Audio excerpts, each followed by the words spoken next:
प्रदेश के, महाराष्ट्र के, मध्य प्रदेश के और कलकत्ता के हैं, पश्चिम बंगाल के हैं। इन टैलेंटेड बच्चों को उत्साहवर्धन कीजिएगा, आपसे मेरा निवेदन है। और आज एक सबसे अहम कार्य भी होने जा रहा है, शपथ ग्रहण समारोह। नारायण सेवा संस्थान की शाखा का गठन कलकत्ता में किया जा रहा है। आने वाले समय में ताली बजा दीजिए, अच्छी बात है। आप श्री मंच पर पधारे। आदरणीय श्री निर्मल जी भिवानीवाला साहब, आप श्री से निवेदन है कृपया करके आप श्री मंच पर पधारे। दिव्य हिरोस 2024 কি নামটা শুনে অসম্ভব লাগছে তো?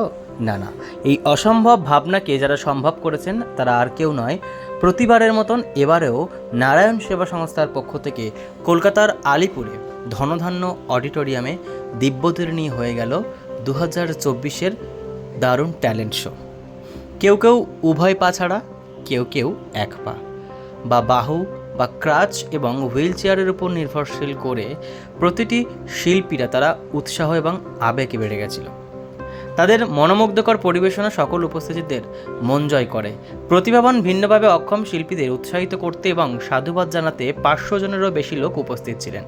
কলকাতা শাখার কার্যনির্বাহী কমিটি ঘোষণা করে নারায়ণ সেবা সংস্থার সভাপতি প্রশান্ত আগরওয়াল, প্রমোদ কুমার, ধর্মচাঁদ ভান্ডারী, বিকাশ জয়সওয়াল, রামসুরত জয়সওয়াল এবং বিকাশ জয়সওয়ালকে শপথ বাক্য পাঠ করা।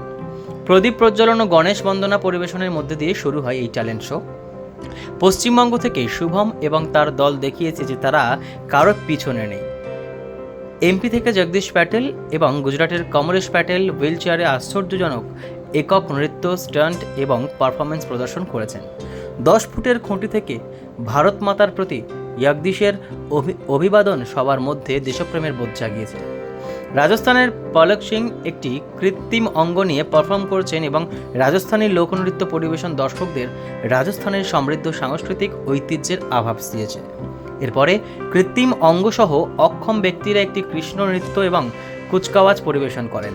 এই ভিন্ন ভিন্ন অক্ষম শিল্পীদের দ্বারা স্টান্ট, ভক্তিমূলক কাজ এবং দেশাত্মবোধক উপস্থাপনা এমনকি ক্ষমতাবান ব্যক্তিদেরও মহানতা অর্জনে অনুপ্রাণিত করেছিল। এই সমস্ত ভিন্নভাবে অক্ষম অভিনয় শিল্পীরা প্রতিষ্ঠানে প্রশিক্ষণের মাধ্যমে স্বনির্ভর হয়ে ওঠে। এই শিল্পীরাও ব্যক্তিগতভাবে তাদের পোশাক তৈরি করেছেন প্রতিষ্ঠানে। শো চলাকালীন বিভিন্ন প্রতিবন্ধী শিশুরা র্যাম্পে হাঁটলো এবং তাদের অভিজ্ঞতা শেয়ার করলো।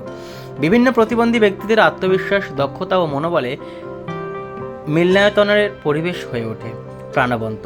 রাষ্ট্রপতি আগরওয়াল তার ভাষণে বলেছেন যে শারীরিক অক্ষমতা সত্ত্বেও এই ব্যক্তিরা মানসিকভাবে স্থিতিশীল।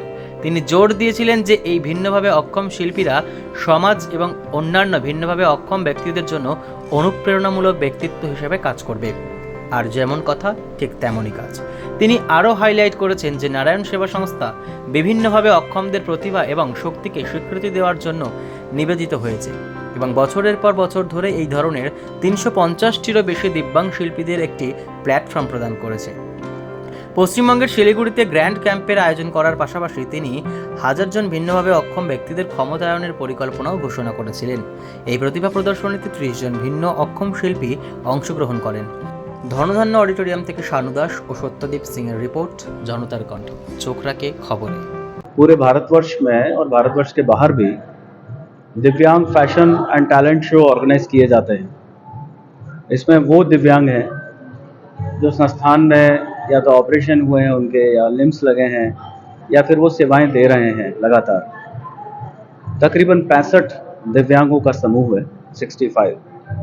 ये लोग भारत के विभिन्न राज्यों से आए हैं और दांतों तले उंगली दबाने को मजबूर करते हैं दर्शकों को। किसी की 70% दिव्यांगता है, किसी की 80 है, किसी की 50 है, लेकिन इनमें प्रतिभा कमाल की है। पश्चिम बंगाल में पहली बार इस प्रकार का कार्यक्रम हम ऑर्गेनाइज कर रहे हैं। 3 दिन का सफ़र करके ये दिव्यांग बच्चे ट्रेनों में बड़ी मुश्किल से यहाँ तक पहुँचे हैं और आप सब लोगों का साथ मिलता है, उत्साह बढ़ता है इनका, और ये हताशा और निराशा जो इनके दिल में गर्द कर गई है उससे मुक्ति पा जाते हैं।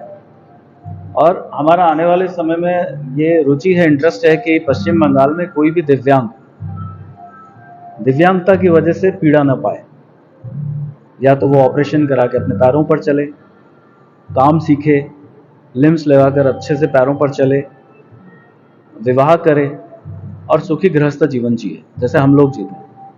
यही एक उद्देश्य लेकर हम पश्चिम बंगाल में आए हैं और आने वाले वर्षों में आप ये देखेंगे कि पश्चिम बंगाल में कोई दिव्यांगता की पीड़ा नहीं झेल रहा। हमें दिव्यांगता से मुक्त करना है सभी को। उसके लिए हम ज़मीन भी देख रहे हैं यहाँ।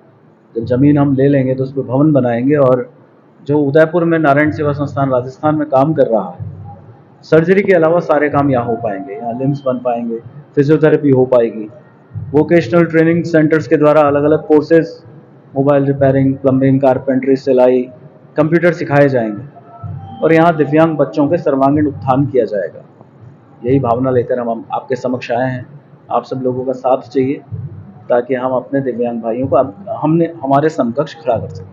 नाम अग्रवाल है, मैं नारायण सेवा संस्थान का अध्यक्ष हूँ।